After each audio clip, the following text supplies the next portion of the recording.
Guys, this is Pawan. ఈరోజు మనం ఈ వీడియోలో voltage division rule and current division rule ఎలా అప్లై చేయాలో చూద్దాం.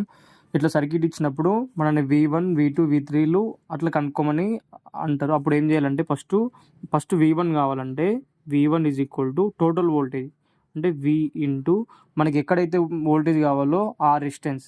ఇక్కడ V1 దగ్గర ఏ రెసిస్టెన్స్ ఉంది? R1 by some of the resistance అంటే R1 plus R2 plus R3.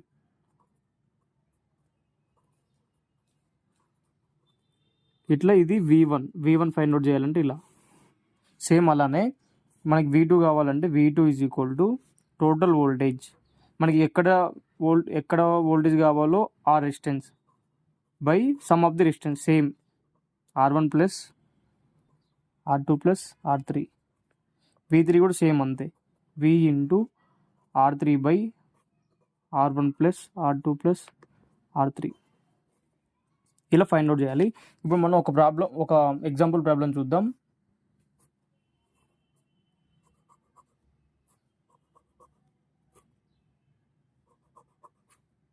ఇది 5 ohms, ఇది 10 ohms, ఇది 15 ohms. ఇక్కడ మనకి 10 volts తీసుకోండి. ఇప్పుడు మనం ఇక్కడ V1 వోల్టేజ్, ఇక్కడ V2 వోల్టేజ్, ఇక్కడ V3 వోల్టేజ్ అనేది ఫైండ్ అవుట్ చేయాలి. V1 is equal to total voltage అంత ఇక్కడ 10. V1 దగ్గర ఉన్న వోల్టేజ్ V1 దగ్గర ఉన్న ఓమ్స్ అనేది ఎంత, రెసిస్టెన్స్ ఎంత 5 by total resistance 10 plus 5 plus 10 అంటే 15, 15 ప్లస్ 15 30 అంటే 15 బై 5, 10 5 50 కదా, 50 బై 30 అంటే 5 బై 3 volts. ఇది V1. V2 is equal to total voltage into మన V2 కావాలి కాబట్టి V2 దగ్గర ఎంత ఓమ్ ఉంది 10 by some of the resistance అంటే 5 ప్లస్ 10 ప్లస్ 15 అంటే 30, 100 బై 30 అంటే 10 by 3 volts.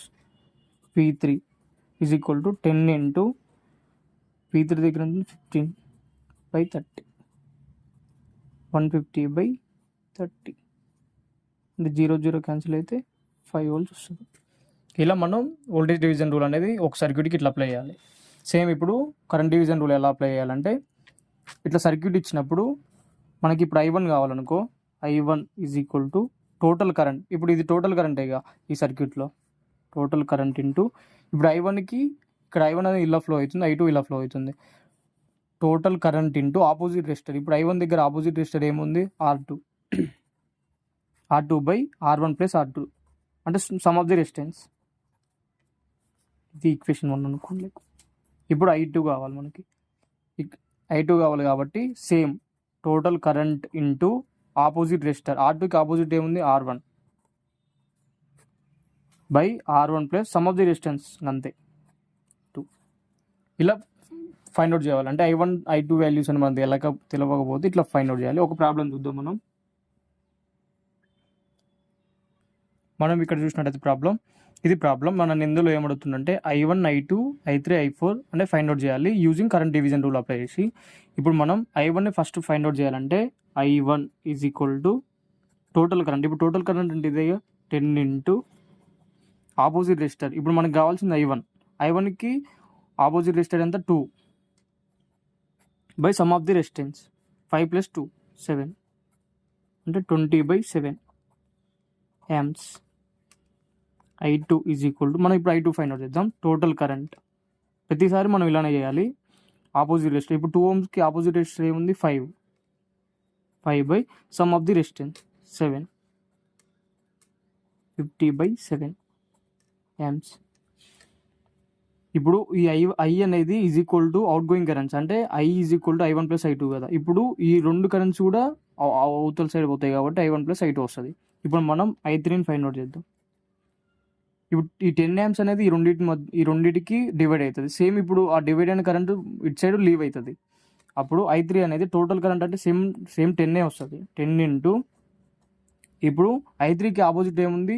2 ohm, 2 by some of the resistance 3 plus 1 plus 2 3 అంటే 20 బై 3 amps.